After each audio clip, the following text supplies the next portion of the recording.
Before modern SUVs took over the roads, there was a hidden world of American machines built for families, but secretly born with muscle car hearts. Tonight, we open the garage doors on a forgotten era where station wagons weren't slow at all. They were monsters in disguise. From elegant wood-bodied classics to corporate failures, from unsafe pillarless experiments to full-blown street sleepers that could embarrass sports cars at a red light. These are the 10 forgotten American station wagons that time tried to erase. Some were too beautiful to survive, some too dangerous to keep, and a few were so powerful they were never even meant to exist. Buckle up, because what looks like a family car might just be the fastest thing on the road.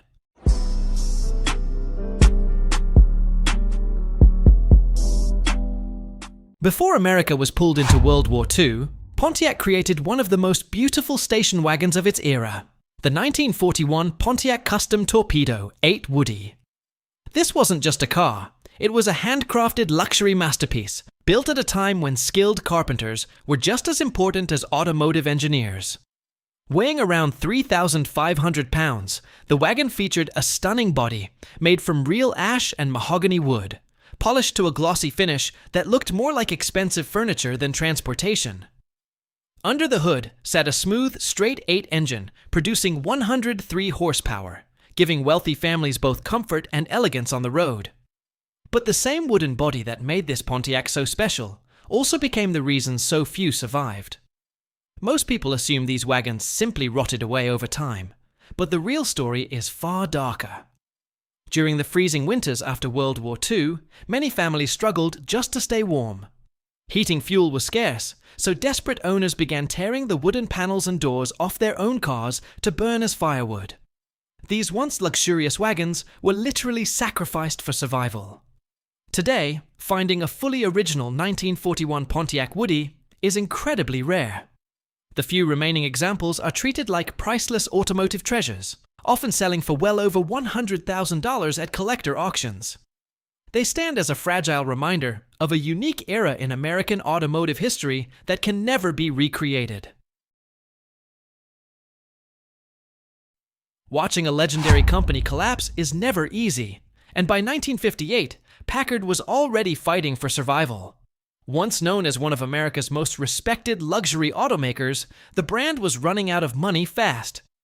Desperate to stay alive, Packard released this massive 3,800-pound station wagon powered by a 275-horsepower V8 capable of pushing past 100 miles per hour.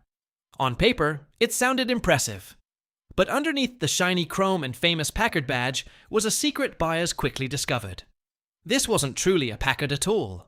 It was basically a rebadged Studebaker President with extra fiberglass fins and luxury trim added on top. Car buyers immediately saw through the disguise and mockingly called it the Packard Baker.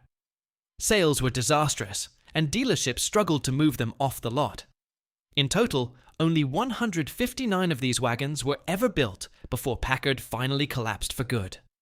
What made the failure even more tragic was Packard's incredible history. This was once the same company that built powerful engines for World War II fighter planes. Yet by the late 1950s, it had been reduced to desperately rebadging family wagons just to survive a little longer. Wealthy buyers abandoned the brand completely and moved straight to Cadillac instead. Ironically, the embarrassment that once haunted this wagon is exactly what makes it valuable today. Surviving examples are unbelievably rare, and collectors now see the 1958 Packard wagon as one of the greatest symbols of corporate failure in American automotive history. Welcome to one of the biggest financial disasters in automotive history, the 1958 Edsel Bermuda 9-passenger wagon. Ford Motor Company poured the modern equivalent of nearly $3 billion into creating the Edsel brand, believing it would become the future of American luxury. Instead, it became a complete catastrophe. The massive Bermuda wagon weighed over 4,100 pounds and came powered by a huge 303-horsepower V8 engine. It even featured a futuristic push-button transmission mounted in the center of the steering wheel. But no amount of technology could save the car's biggest problem, its appearance. Critics brutally mocked the strange front grille, saying it looked like an Oldsmobile sucking on a lemon. Americans simply didn't know what to make of it. Ford also added fake wood paneling called DI knock along the sides, but it aged terribly, peeling and fading under the summer heat. And with a price tag above $3,200 in 1958, buyers expected true luxury, not awkward styling and cheap-looking trim. Sales collapsed almost immediately. Ford sold only 779 examples of the 9-passenger Bermuda before quietly ending production. Ironically, the same car that became a national joke is now a highly valuable collector's item. Because so few were sold, and many ended up in junkyards, surviving Edsel Bermudas can now sell for more than $70,000 at auctions. Today, collectors see it as the perfect symbol of a spectacular corporate failure. Bold, bizarre, and unforgettable. As the late 1950s rolled in, America's obsession with the space race completely reshaped Detroit's imagination, and few cars captured that spirit better than the 1957 Dodge Sierra Spectator. This wasn't just a station wagon. It was designed like a land-bound rocket, stretching over 17 feet in length and weighing close to 4,000 pounds. Everything about it screamed mid-century optimism and futuristic ambition.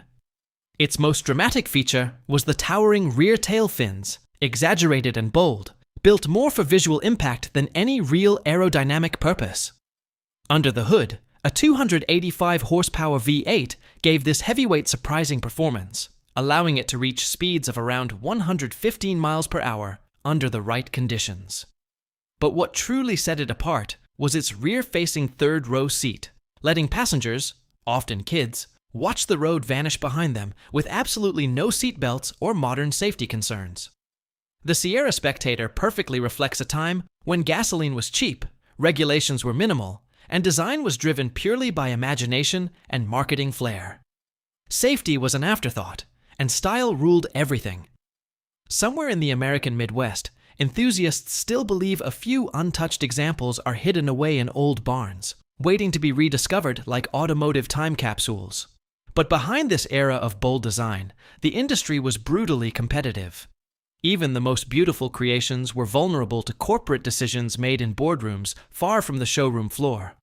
And while the Sierra Spectator represents optimistic freedom, the next wagon tells a very different story. One of internal sabotage, shocking decisions, and a downfall that stunned the entire automotive world. Meet one of the rarest and most short-lived beauties of the late 1950s. The 1958 DeSoto Fireflight wagon. Built under the Chrysler Corporation, this machine was heavy, bold, and striking, tipping the scales at over 4,200 pounds. Under its sculpted hood sat a massive 361 cubic inch B-block wedge V8 engine. Chrysler had already started moving away from the expensive Hemi, but this new setup still delivered around 305 horsepower, giving the Fireflight serious road presence for a family wagon. Visually, it was a masterpiece of its time. With sharp quad headlights, flowing chrome details, and a wide, aggressive stance, it easily ranked among the most stylish American family cars ever produced. It combined luxury and power in a way that made it stand out on any road it touched. But no amount of design brilliance could protect it from what was happening behind the scenes. Inside Chrysler, internal politics were turning deadly for the DeSoto brand. Executives discovered that DeSoto sales were overlapping and eating into Dodge and Chrysler's own profits.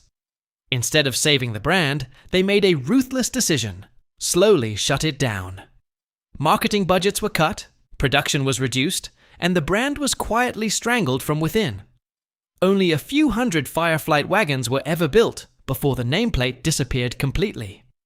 Today, surviving examples are extremely rare, often selling for well over $120,000 at auction. It stands as a painful reminder that even great design can't survive corporate politics. And while DeSoto was destroyed by internal rivalry, the next story takes things even further, where engineers pushed past logic itself, stripping away one of the most essential parts of vehicle safety and creating a mechanical disaster unlike anything before it. Got it. One clean, punchy paragraph and tighter pacing.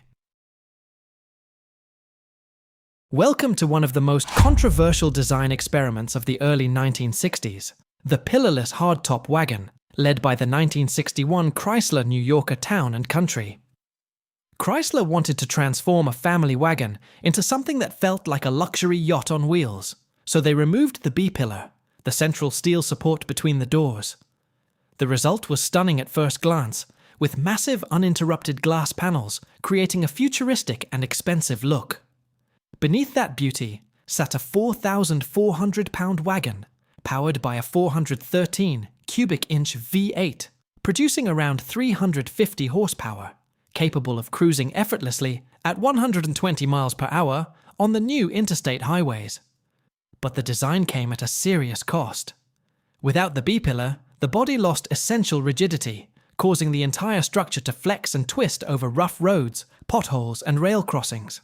Inside the cabin, this meant constant creaking, shaking, and an unsettling feeling of movement. Over time, poor sealing also led to water leaks that damaged the luxury interior. What was meant to be a bold styling innovation quickly turned into a structural nightmare. Even today, restoring one is extremely difficult due to the flexing body and rare curved glass. Chrysler's pursuit of style over engineering proved costly, and shockingly, their rival General Motors attempted the same pillarless idea with even more extreme consequences. General Motors joined the risky pillarless hardtop trend with the 1958 Buick Caballero, a wagon designed to be a rolling status symbol for affluent suburban families. It was large, heavy, and unmistakably flashy, weighing around 4,500 pounds and powered by a 300 horsepower nailhead V8. Covered in sweeping chrome, long side trim, and a massive steel roof, it looked perfect sitting still outside a country club, like pure American luxury frozen in metal. But the moment it moved, its hidden weakness appeared. Like its Chrysler rivals, the Caballero had no central B-pillar, a decision driven by styling demands over structural engineering. That missing support meant the entire roof and body relied on the outer frame for strength. The result was severe chassis flex.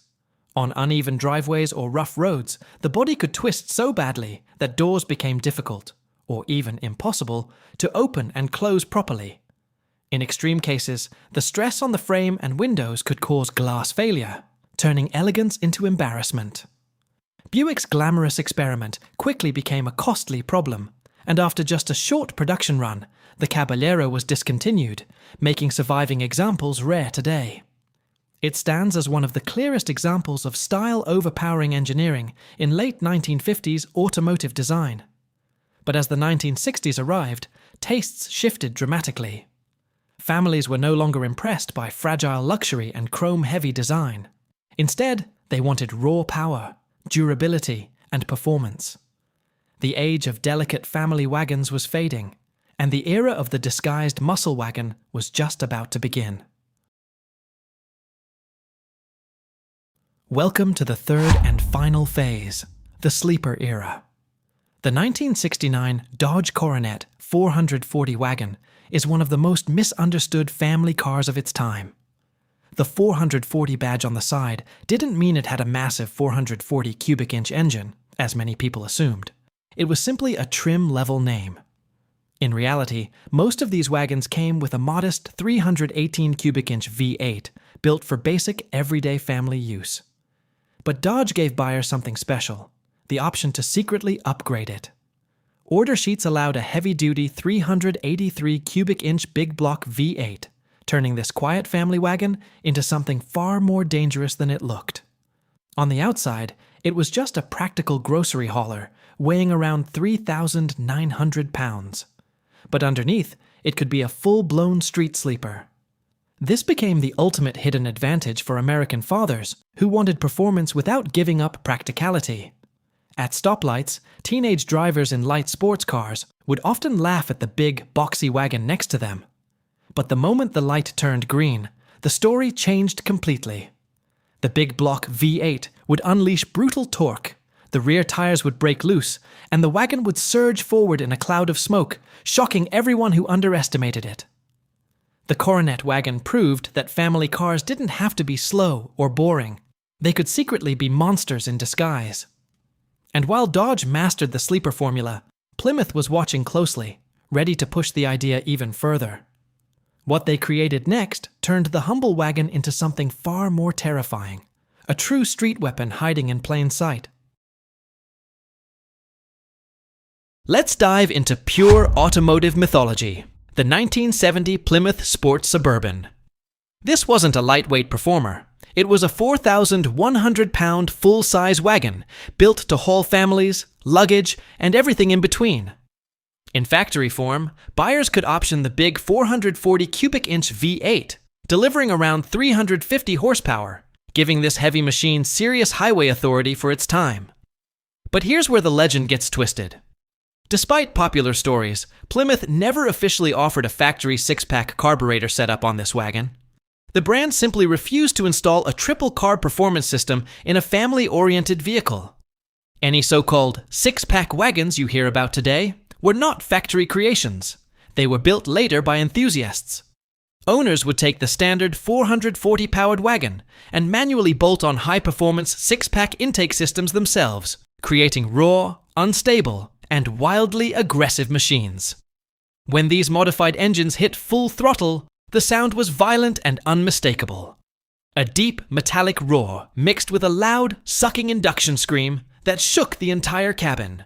It transformed a normal family wagon into something far beyond its intended purpose, something closer to a street weapon than a grocery hauler. But this power came at a cost. During the 1980s, many of these wagons were stripped apart by street racers. Their big block engines were removed and transplanted into lighter muscle cars, while the heavy wagon bodies were discarded and crushed. Because of that, surviving intact examples are extremely rare today. We've finally reached the ultimate unicorn of American automotive history, the legendary 1970 Chevrolet Chevy SS 454 station wagon.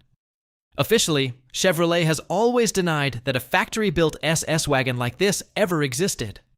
The Supersport badge was reserved strictly for muscle coupes and the El Camino, not heavy family haulers. Yet the legend refuses to die. The idea of a nearly 4,000-pound wagon hiding a massive 454 cubic inch big block V8 producing around 360 horsepower was simply too irresistible for enthusiasts to ignore. Since the factory never built it, the streets did. Skilled mechanics and die-hard Chevy fans began constructing tribute wagons using standard full-size bodies, swapping in 4.54 big block engines, heavy-duty suspensions, and SS-style interior details. On the outside, they still looked like ordinary family wagons, but underneath they were something entirely different, pure muscle in disguise. When properly built, these SS-style wagons could reportedly reach speeds of 135 miles per hour or more, surprising even serious sports cars in straight-line runs. That combination of practicality and hidden brutality is exactly what made them so feared, and so respected, in the street racing world. Today, because of how rare and extreme these builds are, a correctly restored or properly executed SS wagon tribute can easily sell for over $100,000 at auctions. It represents the final evolution of the sleeper wagon era, where everyday family utility and raw V8 power collided one last time, creating an automotive myth that still lives on today.